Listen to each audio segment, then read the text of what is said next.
Yaitu saya rasa, dan sekarang kita akan masuk kepada materinya. Nah, ini banyak saya dasarkan tidak hanya kepada teori ya, tapi juga kepada praktek yang saya alami di lapangan sebagai seorang konselor di pusat konseling klinis gitu. Jadi untuk mengkonseling online usia kanak-kanak, remaja dan pemuda, pertama-tama yang mau saya dasarkan adalah ketika kita mengkonseling kita selalu diajarkan untuk melakukan secara holistik ya. Jadi tidak hanya mempertimbangkan fisik tapi juga aspek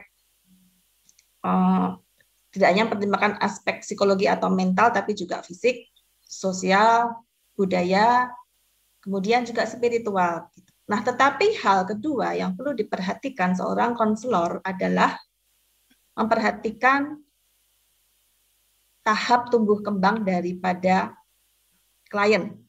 Jadi, klien yang memiliki usia-usia tertentu mungkin punya karakteristik yang tidak sama dengan klien dari usia lain. Ini kita bicara secara umum ya, bukan kasus-kasus khusus ataupun kebutuhan-kebutuhan khusus ataupun kondisi-kondisi khusus. Tapi secara umum kita perlu memperhatikan perbedaan jenjang usia secara tahap perkembangannya sampai di mana gitu. Nah, untuk menangani usia kanak-kanak, remaja dan pemuda itu ada sesuatu yang khusus dan itulah yang semua saya bicarakan di pagi hari ini. Sebenarnya untuk pemuda, menurut pengalaman saya, dia adalah seperti tergolong dewasa ya dalam banyak hal ya. Jadi mungkin sudah lebih dapat mengutarakan apa perasaannya, apa yang dialami dan diceritakan. Jadi itu lebih mudah. Tetapi yang lebih khusus adalah usia kanak-kanak dan usia remaja. Oke, kembali. Ketika pertama ketemu dengan seorang konseli atau kalau kami di tempat praktek pusat konseling kami biasa panggil klien gitu ya. Ada screening tahap 1 yang perlu Bapak Ibu ketahui. Ya, screening itu berarti pemfilteran pertama. Pemfilteran pertama adalah biasanya adalah untuk tahu apakah klien tersebut datang secara mandiri, berarti ada inisiatif atau datang secara dirujuk, gitu. Kalau datang secara mandiri atau inisiatif sendiri itu relatif lebih mudah biasanya ya. Ya, karena dia datang dengan keinginan sendiri dan dia punya keperluan sendiri. Jadi biasanya lebih terbuka. Memang nanti ada faktor-faktor lain gitu yang juga mempengaruhi keefektifan. Tetapi beda dengan klien yang datang dengan dirujuk. Nah, klien yang datang dengan dirujuk ini biasanya agak berbeda sebab dia diminta datang oleh seseorang. Kalau itu kanak-kanak biasanya oleh orang tua atau wali asuh. Kalau remaja bisa lebih banyak karena kadang-kadang suka dikirim dari sekolah misalnya dan seterusnya. Nah, klien yang datang dengan dirujuk ini relatif lebih tidak terlalu mudah ditangani, perlu keahlian khusus bagaimana menolong dia untuk punya kemudian keinginan atau kesadaran bahwa saya butuh orang lain dan saya butuh menyelesaikan masalah ini. Jadi screening pertama yang perlu dilakukan adalah kita mengetahui sekali lagi apakah klien itu datang secara mandiri, inisiatif sendiri atau datang dengan dirujuk. Ya, itu ya. Kemudian screening yang kedua adalah mempelajari masalah untuk menentukan apakah ini murni konseling pribadi atau kemudian harus menjadi konseling keluarga atau kelompok. Nah, bicara soal kasus anak-anak, juga remaja, bahkan pemuda, banyak hal sebenarnya tidak bisa menjadi konseling perorangan kepada klien yang bersangkutan, tetapi juga harus melibatkan keluarga dan kelompok. Begitu. Ya, sebab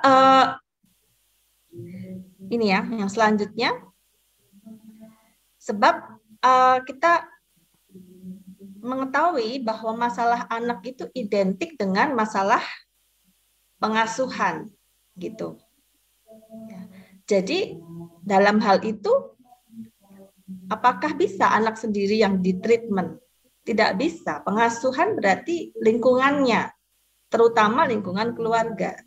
Tidak efektif ketika anak sendiri mendapatkan diajak ngobrol, didalami masalahnya, tapi tidak ada sinergi dengan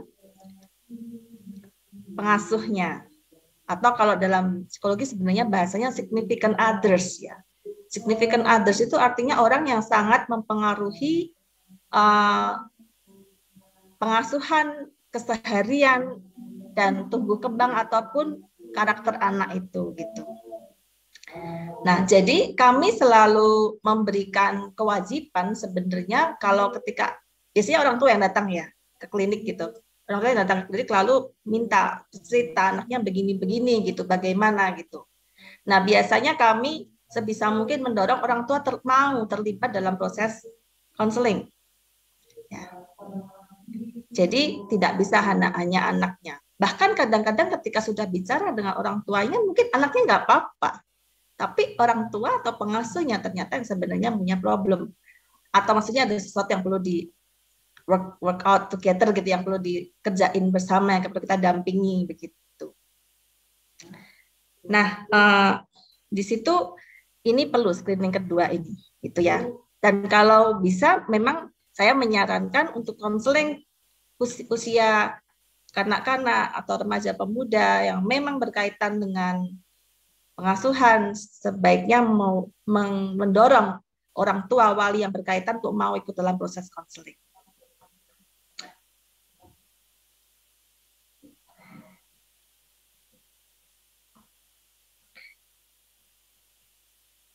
Dan juga jangan lupa menghargai privasi kliennya. Artinya ketika mereka mau terlibat, lalu ketika anak itu bercerita, ini jangan serta-merta kemudian kita ceritakan ketika kita bertemu orang tuanya. Karena ini proses konseling loh. Ya, ini bukan proses konsolidasi bukan, ini proses konseling. Jadi ketika anak cerita, kita tidak boleh terpancing untuk serta-merta gitu menceritakan tadi anak itu sebenarnya begini begitu. Jadi itu nggak bisa. Kita harus berhati-hati sekali dalam tahap itu karena kita harus menghargai privasi setiap klien.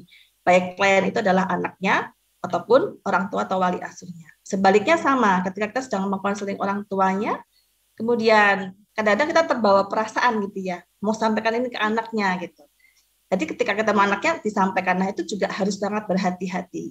Kecuali sudah sampai di tahap-tahap konseling bersama atau di misalnya dipertemukan bersama atau sudah sampai di titik tertentu mungkin itu bisa disampaikan, tetapi juga harus dengan tata cara konseling begitu ya, bukan dengan tata cara kita lagi ngobrol biasa lalu melaporkan atau mendorong supaya anak mengetahui orang tua, supaya orang tua paham anak, dan itu harus sangat berhati-hati. Nah, situasi yang terjadi di lapangan adalah ini yang saya alami adalah kalau kanak-kanak sekali lagi kebanyakan orang tua atau wali asuh yang datang dan meminta anaknya dibantu begitu. Ya, tapi ketika kita dalami dengan screening tadi ternyata ini memang orang tua harus ikut begitu.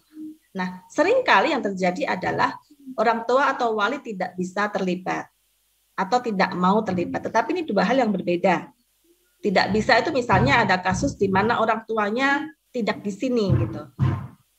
Ini orang tuanya tidak di sini, tetapi waktu itu belum zaman daring seperti ini ya Bapak Ibu ya.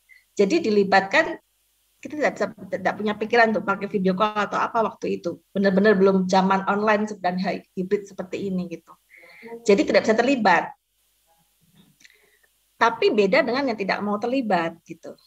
Nah, banyak yang tidak disadari orang tua itu sering melihat ruang konseling itu sebagai topinya tukang sulap begitu.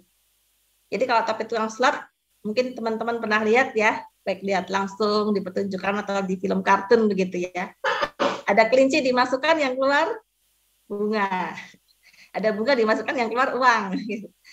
Nah, orang cenderung di bawah sadar sering melihat itu. Orang tua ke sini mengeluhkan anaknya, berharap konselor bicara dengan anaknya dan berharap ketika anaknya itu mau dibawa keluar berubah. Nah, sehingga orang tua sering tidak mau terlibat gitu. Nah, itu suatu pemikiran yang keliru ya daripada banyak sekali orang tua. Bahkan dari kita mungkin juga begitu ya, kita berharap kita ke konselor pulang sulapan begitu. Padahal konseling itu sebuah proses juga. Nah, jadi yang sering dialami di lapangan seperti itu.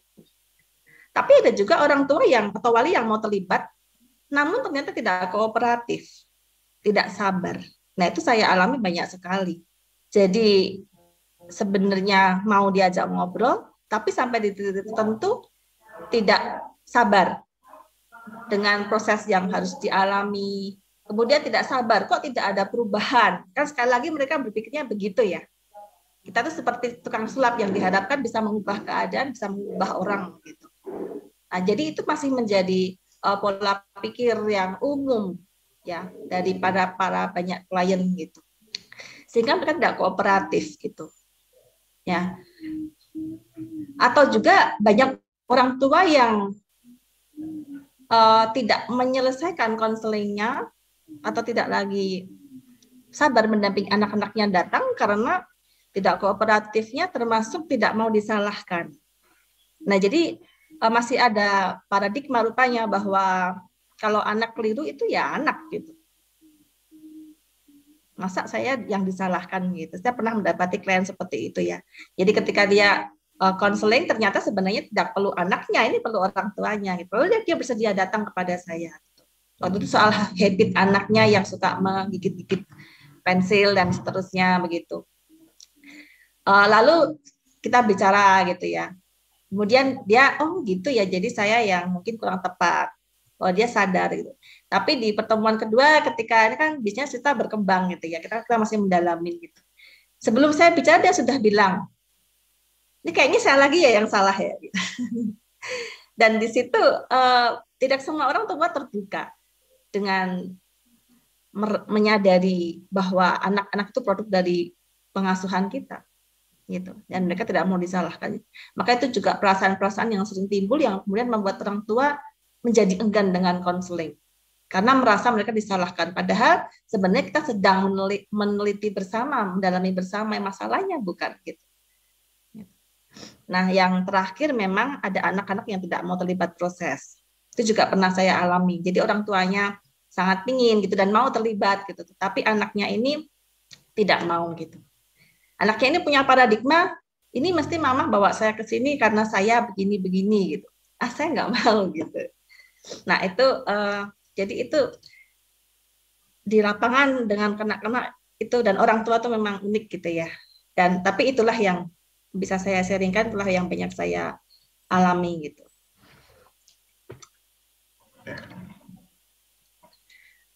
Nah, sebelum itu saya memberikan gambaran dasar ya Bapak Ibu sekalian ya.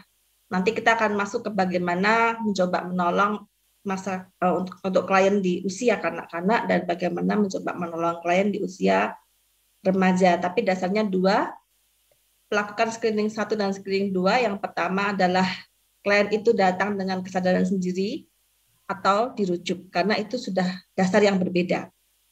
Ya, pendekatan trust, kenyamanan yang kita bangun itu sudah beda gitu.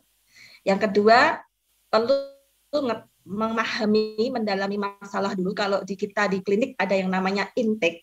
Intake itu berarti ketika sebelum menemui konselor, biasanya kita akan tanya garis besar masalahnya gitu. Dan di intake itu lalu kita dalami di masalahnya dan kita harus men-screening apakah orang tua, wali, asuh atau siapa itu wajib ikut konseling atau tidak. Sebenarnya ini berlaku juga untuk konseling di usia lain begitu tentu saja ya. Gitu. Nah, sekarang kita akan sedikit bicara saja soal online.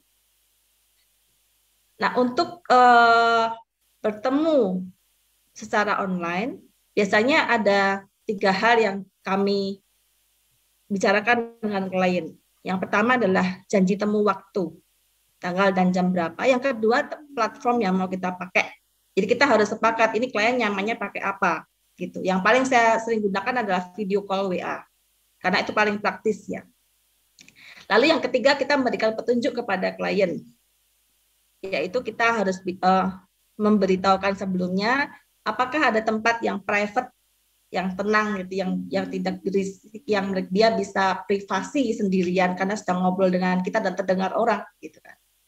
Lalu kita juga memberikan petunjuk tentang kalau bisa menggunakan earphone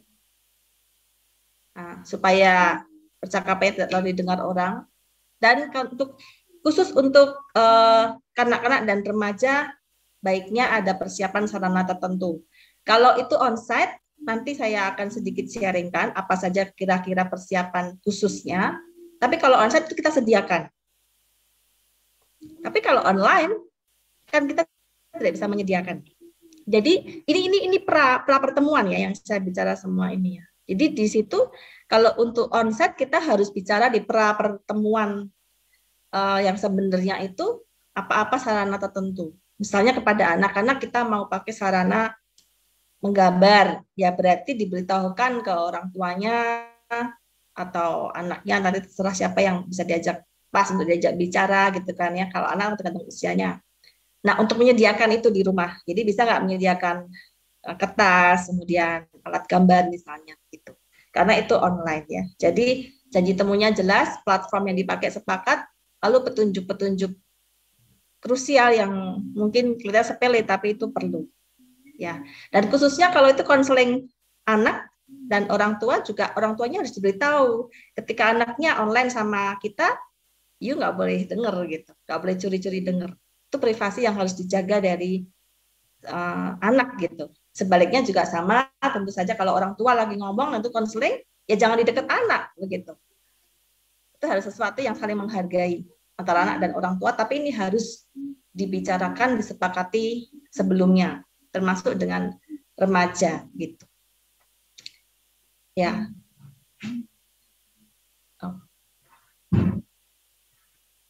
Nah, sekarang kita akan masuk ke bagaimana mengkonseling usia kanak-kanak.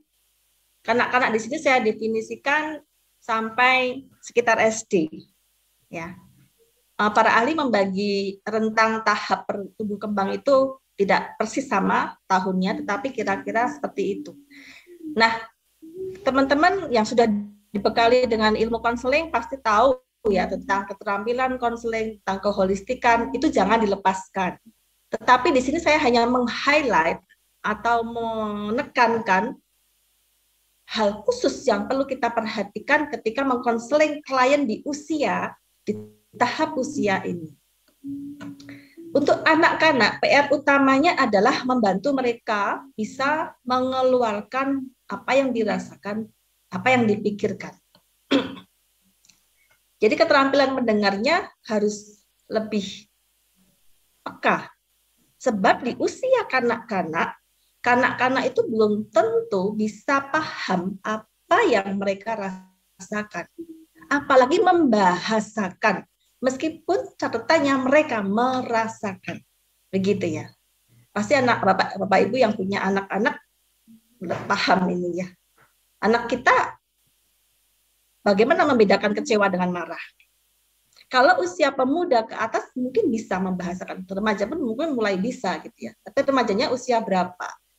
SMP, SMA mungkin ada bedanya loh gitu. Nah, apalagi usia di bawah SMP. Bagaimana kita tahu mereka merasa apa yang sesungguhnya, apa yang dipikirkan, itu PR tersendiri. Jadi highlight di usia konseling usia kanak-kanak adalah membantu mereka mengeluarkan apa yang dirasakan dan apa yang dipikirkan.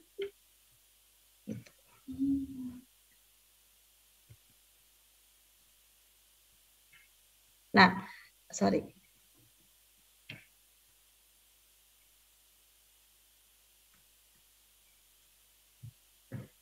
Jadi, kanak-kanak perlu dibantu dengan banyak alat-alat permainan gitu ya.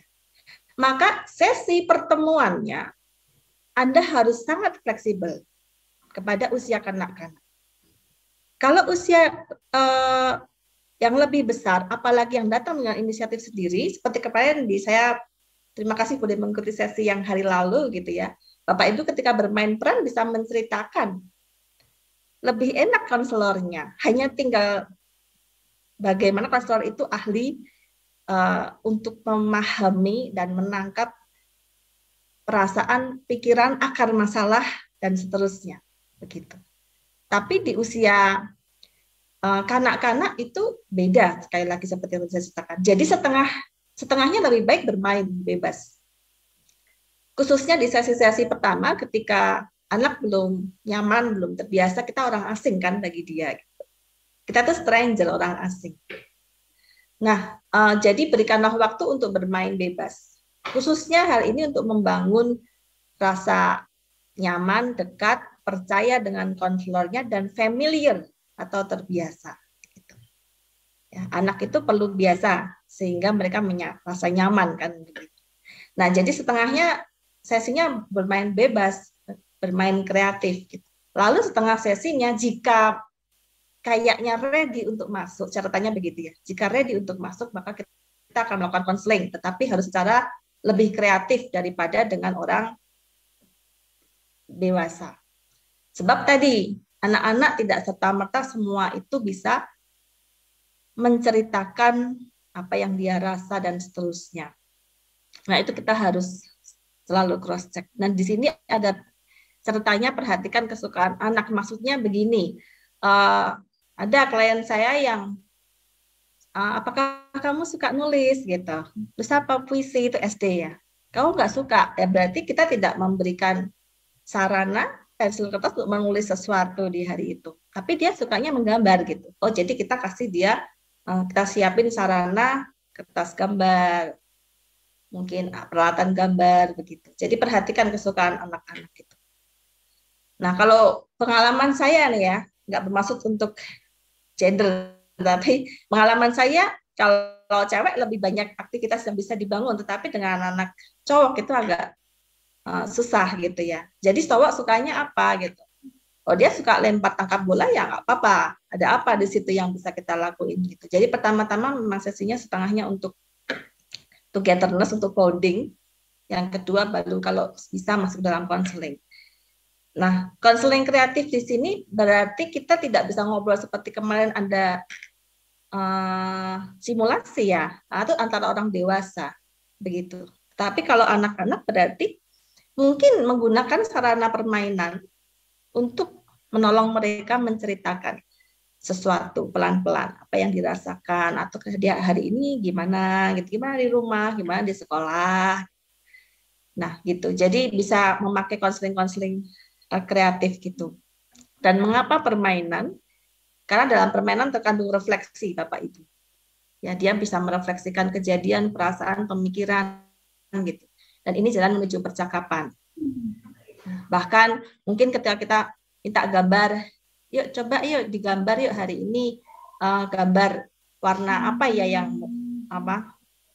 Dia menggambar warna merah begitu, berarti itu ada apa gitu. Itu bisa kita pakai sebagai sarana untuk mengecek apa yang dia alami, dia rasakan, dia pikirkan dan seterusnya, juga jalan menuju percakapan. Nah, catatannya untuk konseling anak-anak. Nah, ini tadi saya bilang kita harus lebih bisa berproses, rupanya kita sendiri harus bisa, karena kadang-kadang konselor kita juga punya tujuan ya. Oh, saya mau ini efektif, saya mau ini selesai, apalagi tadi ada tuntutan orang tua ya, yang bagaimanapun menghendaki ini seperti sulapan begitu. Itu kan pasti membebani kita gitu. Tapi kita harus ingat tidak bisa begitu.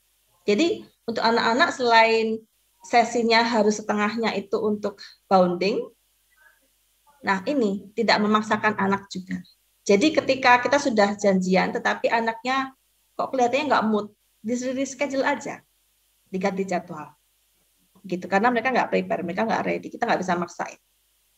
Atau sudah datang, atau sudah kalau kita online sudah video call ya, tapi kita lihat nggak mood nih kayaknya, nggak bisa dipancing kemana-mana, ya udah ngobrol aja. Kalau kita onsite bisa ya udah mainan aja, ya udah gambar bersama aja, ya udah mewarnai bersama aja, ya udah buat prakarya aja gitu.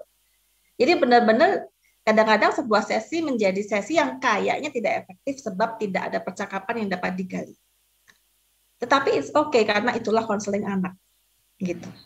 Atau sudah bisa masuk ke sesi, sudah mulai ngobrol, tapi kayaknya dia bosan atau letih, ya jangan dipaksa, hentikan. Nah, maka ini bisa menjadi prakata awal juga kepada orang tua ya, bagaimana flow atau aliran dari proses konseling anak ini berlangsung. Itu orang tua harus diberitahu supaya mereka tidak merasa ih aku datang kok cuma mainan doang gitu. Ya. Nah, orang tua ada loh yang baik loh. Ada orang tua yang tidak menuntut mau tahu hari ini apa. Tapi kan juga banyak yang bagaimana Bu tadi gitu. Ya itu wajar gitu ya. Tapi itu yang kita harus pandai-pandai memanajemen semuanya. Ya, itu tentang anak-anak ya. Kemudian bagaimana dengan remaja atau pemuda? Tapi saya lebih gariskan di remaja. Karena pemuda sekali lagi menurut pengalaman saya sudah lebih berbeda sebenarnya. Dia sudah lebih ke fase menuju dewasa ini kan gitu. Jadi sudah berbeda. Tapi khususnya remaja itu memang agak berbeda. Jadi remaja yang saya maksudkan di sini adalah usia antara SMP sampai SMA. Tapi ini tergantung pada kematangan emosional anak juga, itu sangat mempengaruhi ya. Nah, sekali lagi saya ingatkan lagi kalau semua skill counseling dan dasar untuk melakukan konseling secara holistik itu tidak boleh dilupakan. Tetapi highlight atau penekanan untuk mengonseling usia khususnya remaja adalah tentang relationship, membangun hubungan. Kenapa? Karena berikut ini. Remaja itu usia yang mulai bisa bernalar, berpikir, dan berargumentasi. Itulah makanya ketika kita punya anak-anak usia remaja, mereka kalau diberitahu bisa bantah, diberitahu bisa tidak setuju, sebenarnya Anda harus bersyukur. Itu tandanya anak-anak kita bertumbuh kembang normal. Sebab mereka mulai bisa bernalar dan memakai nalar itu untuk suatu hal gitu. Nah, itu harus disyukuri gitu. Saya punya anak ya yang karena saya juga concern. Emang zaman sekarang zaman digital gitu ya. Kemudian saya bilang, kamu kalau pegang gadget itu bagaimana kalau tidak kelamaan, maksudnya tuh dibatasin gitu, berhenti. Dia tanya gitu, kenapa mah? Lah radiasinya gitu. Tahukah Bapak Ibu yang dilakukan? Rupanya dia mempelajari tentang radiasi dan dia cerita sama saya, radiasinya nggak ada apa-apa. Dia bisa menalar dengan logis dan dengan dia cerita ke saya, radiasinya tuh begini gitu. Wah, itu saya udah kalah di debat secara saintifik gitu. Tapi ya itulah anak-anak remaja kita gitu. Nah, dengan dasar mereka bisa bernalar itu dan mereka mulai ini ya, biasanya mulai banyak, kalau anak-anak kecil kan dimarahin mungkin bisa marah tapi lebih menerima gitu kan pada petikan. Tetapi kalau remaja kan berbeda karena memang itu masanya mereka demikian gitu, bisa bernalar, bisa akunya ada gitu sebagai pribadi yang mulai ada sendiri begitu maksudnya. Dan di situ mereka mulai menyadari ketika mereka disalahkan, mereka merasa kok aku disalahin gitu. Kok aku disalahin terus, kok aku nggak dipercaya. Nah, itu isu mereka. Maka ketika datang ke konselor, mereka cenderung, khususnya yang dirujuk, cenderung punya banyak perasaan bahwa apakah aku itu buruk, apakah aku itu nanti akan dilaporkan apa yang aku ceritakan. Karena mereka sedang mengalami masa-masa mencari dirinya, memahami dirinya, ada pribadi, dia menjadi sebagai pribadi yang mulai terpisah dengan orang tua sebagai pribadi sendiri begitu kan. Dan di situ mereka mulai memilih yes or no, boleh enggak, kenapa enggak boleh, menurutku boleh begitu. Jadi mulai ada pro kontra pihak. Nah, karena itu mereka butuh untuk merasa nyaman dan percaya dengan konselornya. Karena di luar sana dengan orang tua, dengan guru, mereka mungkin mengalami banyak merasa tidak dipercaya, begitu ya. Tuh kan kamu sih sakit kemarin, kamu banyak minum es gitu. Itu sudah perasaan yang timbul, kok aku dituduh sih, kok aku enggak dipikir aku tidak sejaga kesehatan. Nah, itu perasaan yang timbul adalah perasaan enggak dipercaya. Ya, itu kental dalam diri mereka. Yang kedua, paham tadi kurang formal, termasuk kurang formal ya. Jadi penampilannya ketika ketemu anak remaja, mohon maaf nih kalau saya berblazer begini, Mungkin nggak usah pakai blazer aja gitu ya. Nah, pakai kaos seperti ini. Kita tahu bisa pakai kaos uh, apa kerah dan seterusnya. Jadi nggak usah formal-formal. Itu menurut saya ya, karena ini kita bicara soal menciptakan kedekatan jarak sama mereka. Gitu. Jadi berlakulah mungkin seperti remaja, supaya mereka nyaman. Jadi mereka nggak masa kok ketemu pakai batik, pakai rapi gitu ya. Itu kan menakutkan begitu. Karena paradigma kita di Indonesia di sekolah guru BK itu sudah disalah paradigmakan atau disalah fungsikan. Kadang-kadang untuk memberikan hukuman kan, untuk memberikan teguran kan, padahal itu sifatnya administratif. Dan itu terkonsep di kita kan gitu. Jadi kalau mau ketemu konselor, mau ketemu psikolog, selain berpikir saya ada masalah, saya buruk, saya ada apa, juga udah ada perasaan ini kayaknya saya akan diceramain, kayaknya saya akan begini gitu. Saya yang harus begini, saya harus begini gitu. Jadi itu harus dikikis gitu. Kemudian pahami bahwa posisi kita di pihak mereka. Ya, ini saya punya pengalaman gitu ya. Ada anak yang melanggar peraturan begitu ya. Dia ikut dalam suatu asrama gitu, kemudian melanggar peraturannya dan dia cerita kepada saya sebagai konselornya begitu. Yang diceritakan kepada saya lebih dalam daripada yang diceritakan kepada pengurus asrama. Tapi saya tidak terpancing untuk menceritakan itu kepada pengurus asrama meskipun kami ada afiliasi kerjasama gitu. Di pertemuan kedua atau ketiga dia datang kepada saya, waktu itu hari dia datang tertutup, dia pas tertutup, dia pas nggak mood gitu. Lalu kita ngobrol aja soal-soal lainnya gitu. Kemudian waktu itu saya tahu ya, wah ini anak tertutup ini kenapa ya? Gitu. Lalu saya bilang sama dia, gimana kemarin kamu akhirnya ditanya enggak dengan teman-teman asrama, dengan pengurus asrama? Iya ditanya, terus kamu jelasinnya gimana soal masalahmu? Saya jelasin ABC. Di situ saya bilang sama dia, padahal sebenarnya kamu melakukan bukan ABC kan, tapi DEF. Dan kamu cerita itu kepada saya. Saya terkejut gitu. Iya sih, berarti kamu nggak jujur loh sama mereka. Iya sih, gitu. Tapi kamu tahu nggak, mereka tahu nggak DEF ini? Enggak. Kamu tahu karena mereka nggak tahu, karena saya nggak cerita. Di situ hari itu kemudian dia leleh dan jadi terbuka. Nah itu adalah menyatakan bahwa kita di pihak mereka. Gitu. Nah itu perlu mereka pahami ya, karena mereka sering merasa akan dilaporkan, akan dituduh nanti di belakang dan seterusnya. Gitu. Ya jadi mereka takut kita tuh menjadi mata-mata. Gitu. Nah, kemudian kita harus membuat mereka yakin bahwa kita menjaga rahasia mereka. Seperti yang tadi saya ceritakan, kenapa dia meleleh? Karena dia sadar saya di posisi dia dan saya menjaga rahasia dia. Nah, jadi itu dengan remaja kuncinya tentang relationship atau hubungan.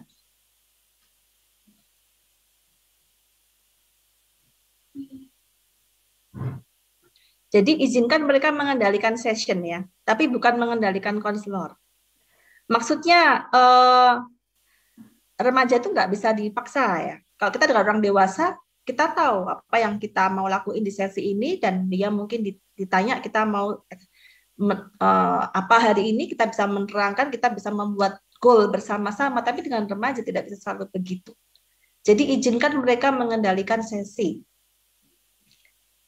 Artinya ketika hari itu seperti anak-anak ada miripnya seperti tadi ya. Ketika mereka nggak mau bicarain ini, ya udah nggak apa-apa kita skip atau kita bicara-bicara yang lain gitu.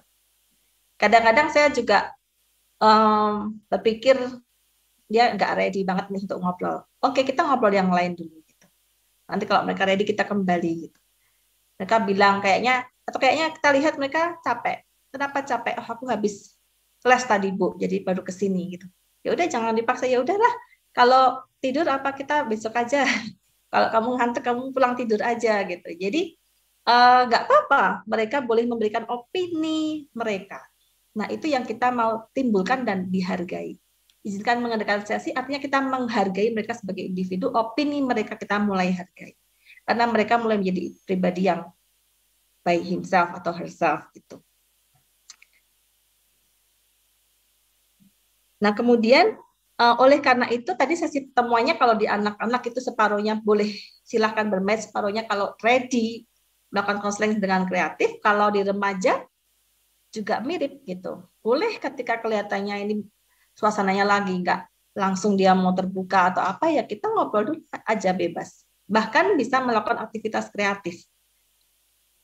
Misalnya anaknya suka origami gitu, ya udah ayo kita ajak origami dulu.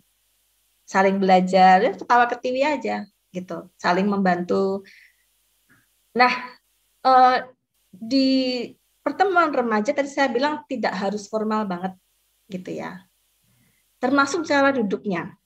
Tidak harus, kalau di konseling kita disarankan tidak frontal ya, tidak berhadapan tapi menyamping. Tapi kalau remaja lebih ekstrim, maksudnya bebas gitu. Dalam arti tidak harus ada kontak mata. Karena kadang-kadang mereka juga merasa lebih free ketika mereka bisa ngobrol tanpa harus melihat. Jadi jangan dipaksakan. Jadi sambil melanjutkan origami, misalnya ngobrol aja nggak apa-apa, gitu. Lalu kalau ready dan seterusnya baru lakukanlah konseling. Konseling ini bisa dilakukan seperti dengan orang dewasa ya. Tapi kalau mereka nggak ready, bisa secara kreatif apa yang bisa kita lakukan untuk menolong mereka untuk mengeluarkan isi hati, perasaan, pikiran, untuk mendengarkan, dan untuk bercerita. Jadi sesuai dengan keadaan psikis yang banyak dialami remaja tadi, maka kita perlu memberi ruang kepada mereka untuk menceritakan yang terjadi, apa yang dipikirkan, apa yang dirasakan. Karena mereka sering tidak diberi kesempatan untuk ini. Ini saya bicara secara umum ya, sekali lagi ya Bapak Ibu ya, bukan per kasus, bukan per keluarga. Mungkin kalau keluarganya cara ngobrolnya baik, cara komunikasinya baik, mungkin mereka diberi ruang ini. Tapi banyak sekali anak-anak dan remaja yang tidak diberi ruang untuk menceritakan. Adanya sudah dinilai, dituduh, dihakimi, di frame gitu. Maksudnya kita sudah punya pikiran, oh ini yang terjadi. Padahal belum tentu. Ini yang dipikirkan, padahal belum tentu. Itu yang dirasakan. Padahal apakah kita pernah menanyakan apa perasaan mereka? Gitu. Jadi harus diberi ruang kepercayaan untuk itu. Gitu. Ya, pernah ada keluarga yang menceritakan ke saya, orang tuanya nih kalau diajak pergi itu kok susah, males gitu. Padahal kita tuh mau ajak piknik ke sini, mau ajak duluan ke sini, dia maunya di rumah. Atau kita mau ajak ke tempat keluarganya, itu kan baik ya Bu ya, mengunjungi keluarganya, tapi dia maunya di rumah. Nah, saya balik bertanya, pernah menanyakan nggak mengapa? Ya mereka cuma bilang males gitu. Pernah menanyakan nggak perasaannya ketika kok pingin di rumah, kenapa? Ya nggak pernah gitu. Kita pernahnya cuma kok kamu nggak mau sih diajak begini, kok nggak mau sih begini gitu. Nah itu, jadi kita harus memberikan ruang kepada anak-anak kita dari usia sedini mungkin sebenarnya untuk menceritakan ini. Dan di remaja ini harus diberi ruang sekali. Kemudian dituntun untuk bisa merefleksikan apa yang mereka alami itu sekarang itu, direfleksikannya untuk sekarang bagaimana, dan terus kalau nanti tetap dilakukan bagaimana. Jadi mereka diajak untuk banyak merefleksikan lagi. Nah, sampai di sini saya tutup dulu screen-nya ya. Nanti kita akan praktek bersama-sama. Nah, selanjutnya saya akan bicara soal peralatan kreatif yang bisa dipakai. Sekali lagi, tadi tergantung pada tujuannya ya. Hanya untuk membuat bonding aja, atau merilekskan suasana atau apa, maka Anda boleh lakuin apa aja. Boleh menggambar apa yang mereka suka, sekali lagi melihat apa yang mereka suka, boleh menggambar, mewarnai, origami, bla bla bla begitu. Tapi untuk memulai konseling pelan-pelan, ada hal-hal yang bisa dilakukan. Kalau anak-anak kecil mungkin dengan menggambar gitu. Yuk menggambar, yuk tadi di sekolah apa yang kamu alami, coba gambar sesuatu gitu. Dan di situ mulai diajak bicara. Atau apa misalnya menggambar apa gitu ya, atau ada seperti apa sih mamamu, seperti apa bapakmu gitu, coba dong digambar. Dan mereka perlu diberitahu bahwa ini bukan kelas seni, jadi tidak perlu merasa aku tidak bisa gambar, gambaranku jelek, tidak. Ini kita cuma mau sambil ngobrol, jadi tidak dinilai begitu ya. Jadi mereka di situ dipancing untuk berbicara. Nah, untuk anak-anak yang lebih besar seperti remaja, saya punya seperti ini. Ini namanya kartu warna. Kemarin saya sudah merepoti panitia untuk menyediakan beberapa fasilitas. Nanti kalau di sana Bapak Ibu bisa memakainya kertas lipat, betul ya Bu Jenny ya? Itu kalau kami memakai kartu warna seperti ini bisa dipakai sebagai sarana untuk mengisi waktu dulu tadi bonding dan seterusnya tadi, ataupun konseling kreatif. Misalnya kalau ini anak kecil mungkin agak susah ya, tapi yang udah mulai besar, bisa berpikir, bisa berefleksi seperti anak-anak remaja ataupun kanak-kanak tapi sudah Anda lihat sudah dewasa secara psikologis itu bisa. Misalnya ini kartu warna, misalnya ini ada banyak warna nih. Hari ini perasaanmu seperti warna apa? Gitu. Nah, ini makanya ini tahapan refleksinya kan agak tinggi. Jadi harus diterapkan kepada mereka yang sudah remaja atau anak-anak tapi yang sudah lebih dewasa gitu. Secara cara pikir dan seterusnya. Misalnya dia ambil kuning. Oh, perasaanmu warna kuning ya hari ini ya. Itu kayak bagaimana sih kuning itu maksudnya bagaimana gitu. Ya aku ceria, aku senang. Tapi bisa juga wah kuning itu karena tadi itu diberhentikan polisi gitu. Waktu boncengin aku sekolah hampir melanggar lampu merah gitu. Nggak bisa kan gitu. Itu kita bisa arahkan sesuai dengan yang kita perlu. Kartu warna nanti Anda bisa buat sendiri. Ini termasuk dalam art terapi atau terapi seni. Yang kedua adalah kartu pertanyaan. Ini kemarin saya minta dadakan panitia, mohon maaf ya, saya merepotkan. Nanti Bapak Ibu sudah disediakan di sana, tetapi bukan berupa kartu, mungkin bentuknya belum kartu ya, tapi masih lembaran-lembaran potongan. Nah ini untuk remaja. Ada pertanyaan misalnya begini, jadi ini bisa dibuat sebagai game bonding tadi, atau mulai masuk konseling. Misalnya gini, mereka diacak aja, lalu mereka suruh ambil acak gitu. Mereka acak ini, maaf ya, ini pakai kartu klinik saya. Mereka ambil acak begini. Lalu suruh baca. Apa ini bacanya? Dalam keluarga aku paling dekat dengan gitu. Nah, mereka suruh meneruskan kalimat ini. Nah, disitulah kita mulai bercakap-cakap. Sudah selesai, ambil lagi kartu yang lain.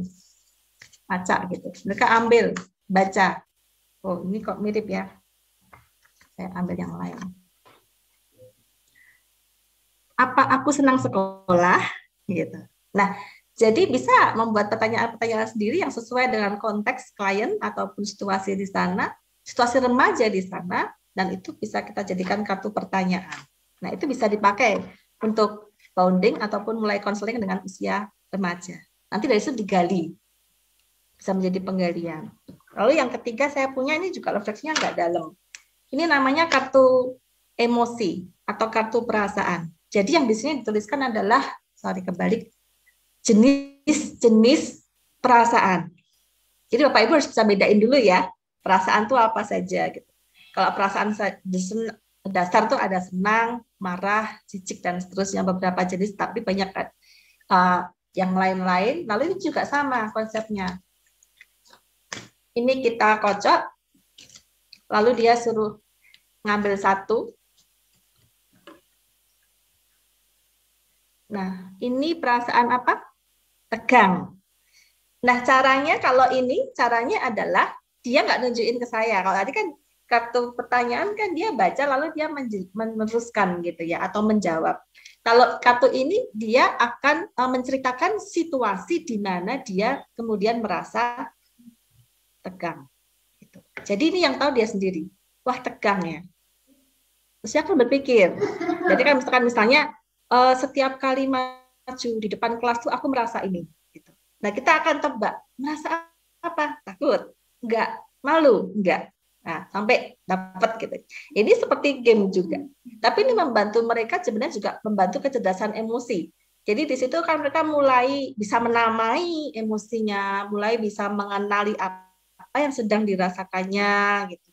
Ketika mulai bisa membedakan berbagai jenis emosi, diharapkan juga pada waktunya nanti mereka bisa mengenali emosi orang lain, termasuk emosi orang tuanya ya. Orang tua ini lagi apa nih? Kecewa sama aku, marah sama aku gitu. Nah ini juga merupakan kartu untuk membantu perkembangan kecerdasan emosi. Nah, tapi yang disediakan panitia hari ini ada banyak ya. Panitia sudah menyediakan berbagai alat mainan, alat gambar, kartu warna yang diwakili sementara dengan kertas-kertas origami, dan kartu pertanyaan yang diwakili dengan kertas-kertas yang sudah dipotong-potong ada pertanyaannya atau pernyataannya. Nah, sekarang kita akan masuk sesi praktek dulu, baru tanya jawab, mungkin begitu Bu Jenny atau bagaimana? Atau mau tanya jawab dulu, Bu? Praktek dulu, Bu. Oke. Nah, Bapak Ibu saya minta, kita akan dalam konteksnya online ya, perhatikan. Jadi mohon ini berpasangan dua-dua, lalu saya harap sebagian ada yang mencoba konseling untuk remaja, sebagian ada yang mencoba konseling untuk kanak-kanak. Dengan konteks, Bapak Ibu harus pura-pura kalau anak-anak pura-pura sudah bernegosiasi dengan orang tua, begitu ya. Sehingga karena ini online, berarti kalau kartu untuk remaja Bapak Ibu yang pegang. Tapi kalau sarana kreatif lain seperti menggambar, mewarnai, ada play-doh yang disediakan, itu pura-puranya sudah diberitahukan ke anak remaja, anak-anak atau klien orang tua, dan disediakan di rumahnya. Bisa paham ya? Jadi nanti untuk kartu Bapak Ibu sebagai konselor yang memakai WhatsApp call, video call, Anda yang akan menggunakan ini sebagai sarana bonding dan mulai menggali. Tapi ada juga kalau anak-anak berarti nanti anaknya yang mengambil sendiri karena pura-puranya itu di rumahnya. Nah, caranya adalah begini. Ini konteksnya sudah ada janji temu tadi, jadi sudah jelas semuanya. Dan di dalam konteks itu, yang menjadi klien, tolong menjiwai dengan beda. Kalau kemarin Anda menjadi klien orang dewasa ya, jadi itu mudah. Tapi sekarang tempatkanlah diri Anda menjadi klien anak atau remaja. Saya ingin yang menjadi anak-anak itu merenungkan sejenak, memikirkan salah satu masalah di masa lalu Anda ketika Anda masih usia kanak atau remaja. Hari itulah Anda sedang ini putus ya, Pak? Halo, apakah kita terputus? Tidak.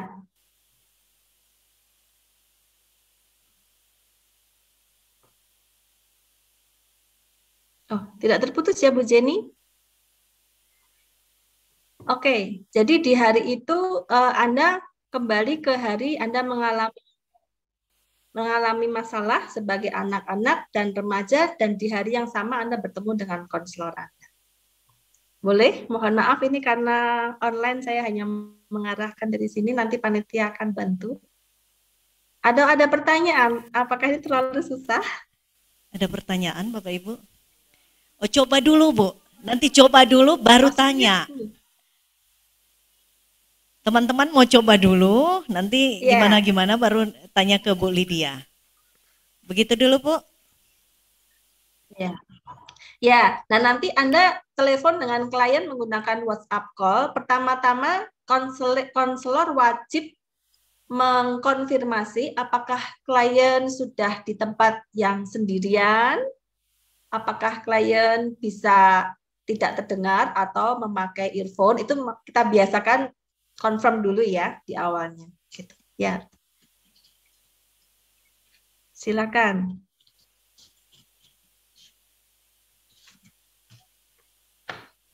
Oke, silakan Bapak Ibu di ruangan ini membagi, hitung 1 2 1 2 saja ya, satu jadi konselor, satu jadi, oh sudah langsung saja ya.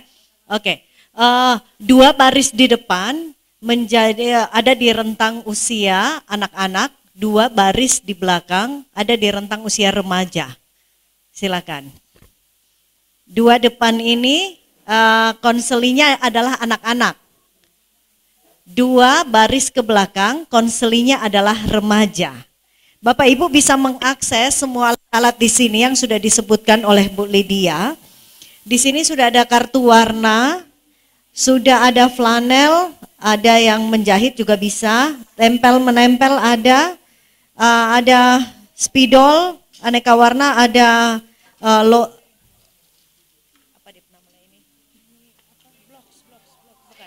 Lego, saya mau bilang logo lagi. Di sini kartu pertanyaan tadi, tapi berhubung karena baru disebutkan, jadi dia ada kertas-kertas pertanyaan yang sudah kami potong kecil-kecil ada di sini.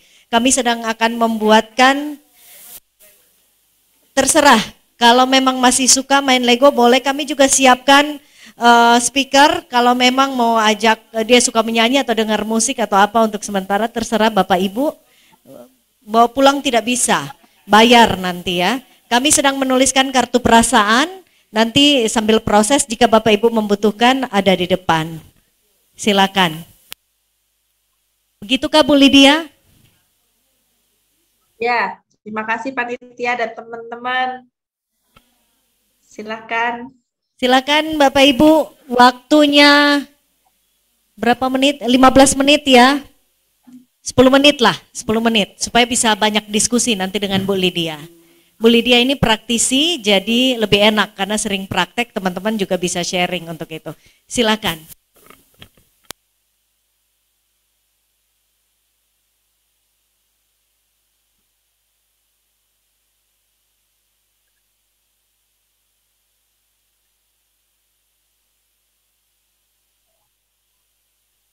Yang ada di Zoom, silakan bisa janjian.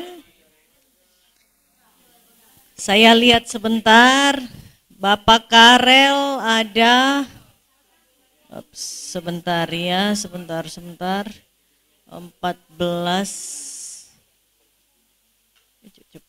sebentar.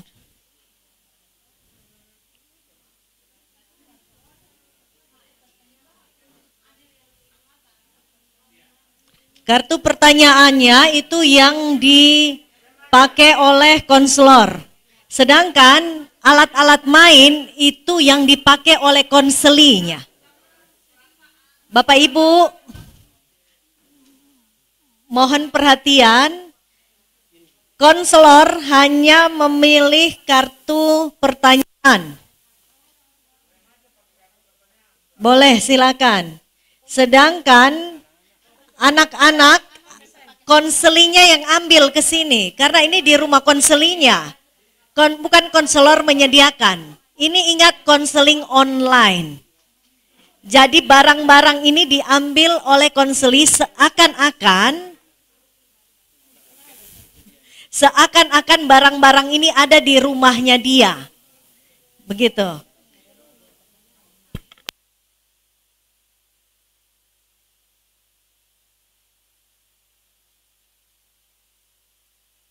Silakan kita kreatif untuk mengarahkan.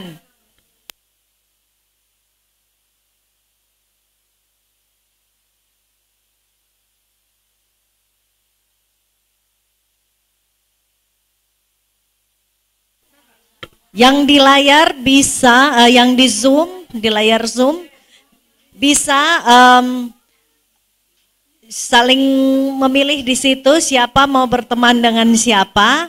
Jika ada di kantor, sama-sama di kantor, mungkin bisa mendekatlah secara fisik atau langsung mengarahkan, bisa menggunakan media chat, WA, atau tadi arahan Bu Lydia itu bisa telepon atau video call, lalu diarahkan benda-benda apa yang bisa dipakai di sekeliling konselinya, di sekitar konseli itu yang dimanfaatkan. Kata kuncinya, benda-benda yang ada di sekitar konseli. Silakan yang di layar membagi diri, bisa baku kontak via chat. Pakai chat ini juga boleh di sini, bisa baku kontak via chat siapa dan siapa. Kemudian bisa latihan konseling.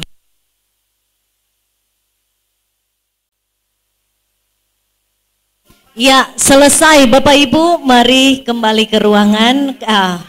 Kembali ke laptop. Kembali ke pertemuan kita. Bu Lydia semangat sekali di sini Bu Lydia. Ternyata Bapak Ibu ini lebih kreatif dari yang diduga. Panitia menyiapkan banyak alat-alat, mereka mengkreasikan lebih dari ekspektasi kami. Jadi luar biasa Bu Lydia. Masih di mute Bu, suaranya? Suaranya belum terdengar, unmute dulu Bu. Suara Bu Lydia, suaranya Bu. Bu Lydia? Yes. Halo? Belum terdengar? Belum Bu, kami belum dengar suara ini. Sudah terdengar? Belum. Sudah saya Sedikit lagi Bu. dari host mungkin. Terlalu kecil Bu suaranya.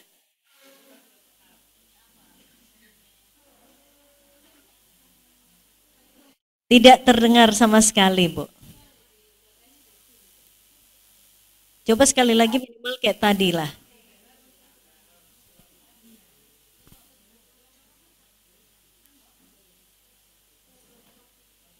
Panitia mohon cek ke belakang, panitia. Adi Rian.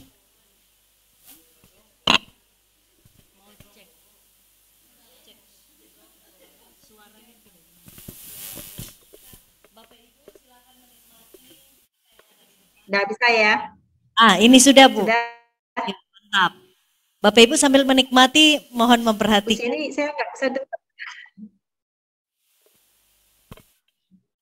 Silakan Bu Lydia. Iya, saya melihat terus loh dari sini. Oh begitu ya, puji syukur kalau teman-teman di sana kreatif. Ingin rasanya bisa melihat langsung gitu ya, apa yang dilakukan. Tadi saya kurang dengar Bu Jenny terakhir bilang gimana Bu? Melebihi ekspektasi ya? Iya Bu. Artinya kita menyiapkan sedikit, teman-teman bisa mengkreasikan alat-alat di sekeliling teman-teman sendiri atau konselingnya diarahkan untuk mengambil benda-benda yang bisa dipakai untuk menjelaskan perasaan atau apapun. Kita menyiapkan kartu perasaan, kartu warna, mereka bisa memakai warna pulpen atau spidol atau warna apa yang di sekeliling untuk menjelaskan rasa. Ya, ya itulah art terapi atau terapi seni ada sertifikasinya sendiri yang saya dengar. Tetap sahabat kecil hati, kita konselor selalu dituntut kreatif dengan apa yang kita bisa gitu ya. Nah sekarang saya mau dengar sharingnya nih. Ada yang mau men-sharingkan atau kalau mempraktekkan ulang terlalu lama ya, tapi boleh diberi gambaran tadi apa yang Anda lakukan dengan klien gitu. Mungkin di sesi mana dulu? Anak atau remaja? Anak dulu Bu, anak dulu. Ya, silakan. Siapa konselornya? Siapa konselor? 1, 2, 3. Silakan Ibu Pendeta Adi mau duluan. Panitia, Melan. Konselor, tolong deskripsikan kliennya usia berapa ya? Kliennya, konselingnya usia berapa ya? Tolong, baik yang anak maupun remaja, tolong ditanyakan berapa usia dari konseli Bapak Ibu. Ya, terima kasih. Selamat pagi Bu Lydia, ketemu lagi di sini Bu.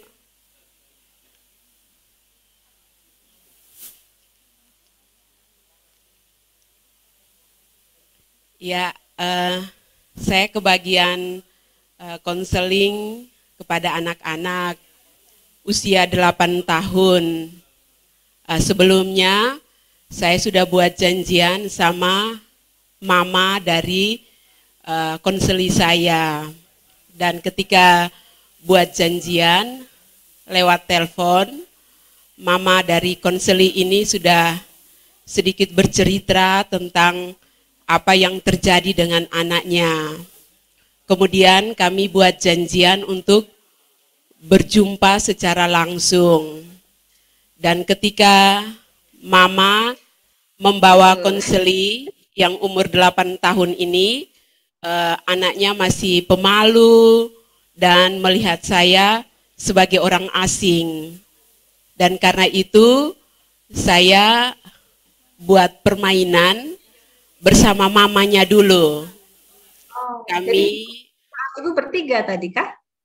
Iya, jadinya kami berdua tapi bermain perannya. Konseli saya sebelumnya berperan sebagai mama.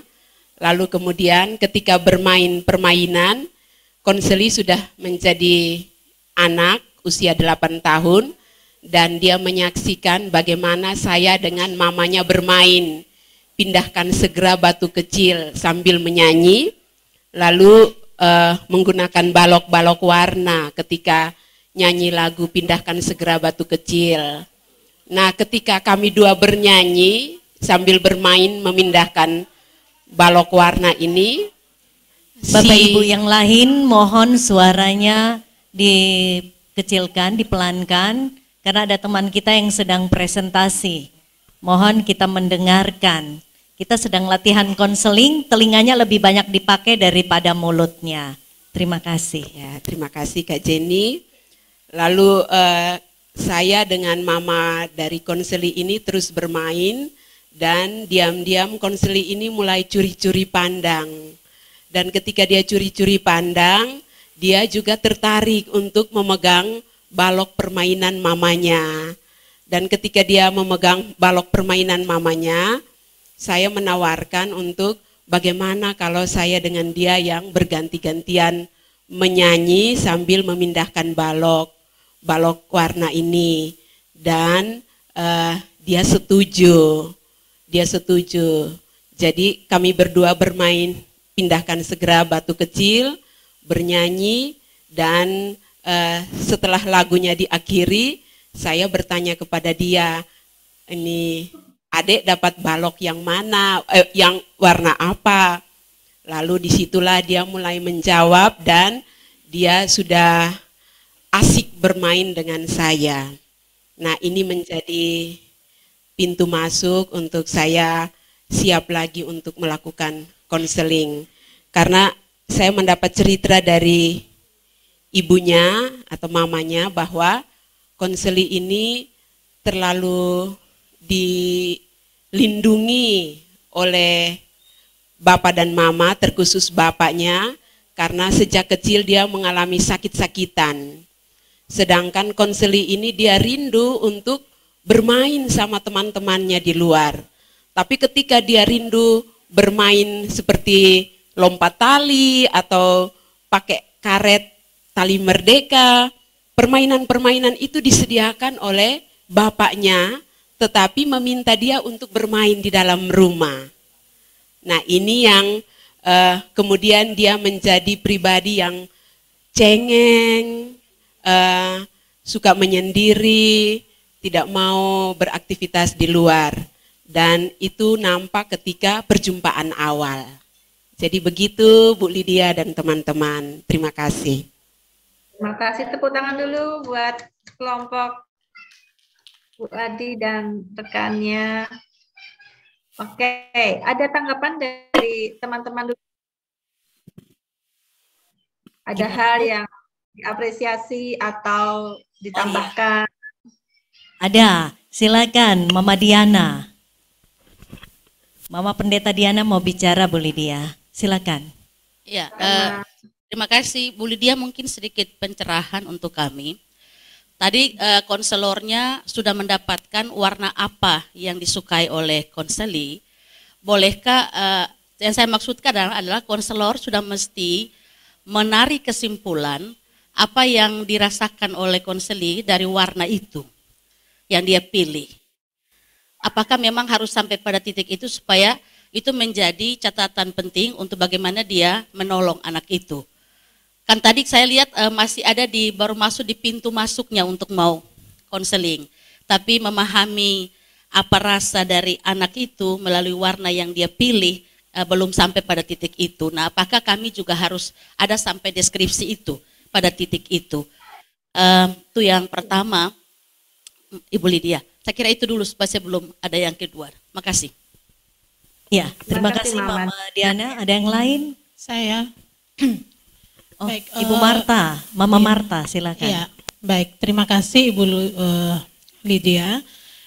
Dari kasusnya yang disampaikan tadi oleh Ibu Pendeta Adi, saya muncul satu fakta baru, ya, fakta baru bahwa ternyata anak ini terbentuk karena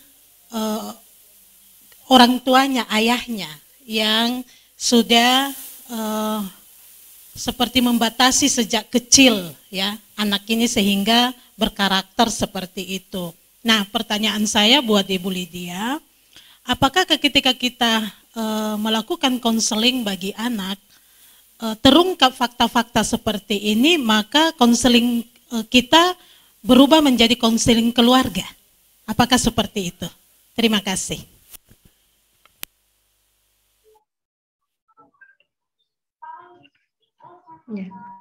Ya, Bu Lydia jawab dulu untuk dua pertanyaan itu. Ya, terima kasih untuk pertanyaannya. Mohon dikoreksi bila penangkapan saya ada yang kurang pas. Yang pertama ditanyakan apakah tahapan konseling harus sampai memahami perasaan lewat pemilihan warna ya. Nah, kalau dalam simulasi kita sebenarnya ya belum. Gitu. Cuma tadi saya lihat Bu Adi memiliki strategi saja untuk melakukan aktivitas kelompoknya, jadi berstrategi bisa onsite begitu kan, itu kan strategi kelompok gitu. Jadi kayak mempermudah pertemuan. Kalau online kan tidak sesederhana itu ketika harus pakai sarana permainan. Ya, yang kedua tadi ada strategi dari kelompok untuk sudah ketemu orang tua, itu kan berarti pengembangan skenario ya yang bagus juga sih Bu gitu. Tapi untuk sesi kita tentu belum karena kan sesi sebentar aja. Jadi sebentar ya. Boleh disuarakan kan? Nah, jadi di sesi kita tentu ini masih percobaan bagaimana bisa bonding. Syukur-syukur kalau sudah tadi ada strategi-strategi Anda lebih dalam begitu ya. Tapi begitu Bu Diana, jadi tidak harus sampai ke sudah bicara gitu. Kecuali memang bisa, karena waktu kita juga sebentar kan. Dalam realita, kita harus ikut dengan flow atau proses bersama dengan klien kita. Gitu. Jadi tadi dikatakan dan itu mohon diingat dalam konseling khususnya dengan kanak-kanak dan remaja, ketika tidak siap kita lebih bisa fleksibel begitu.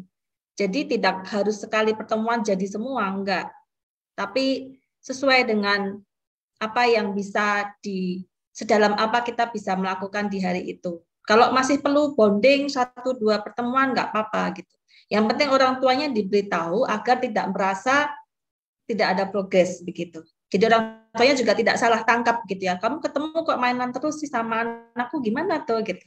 Nah, kita harus kasih edukasi dari awal tentang perbedaan ketika menghadapi anak-anak dan juga remaja. Dan sebaiknya diminta agar mereka tidak ya gimana ya, tidak terlalu menginterogasi anak gitu ketika habis sesi.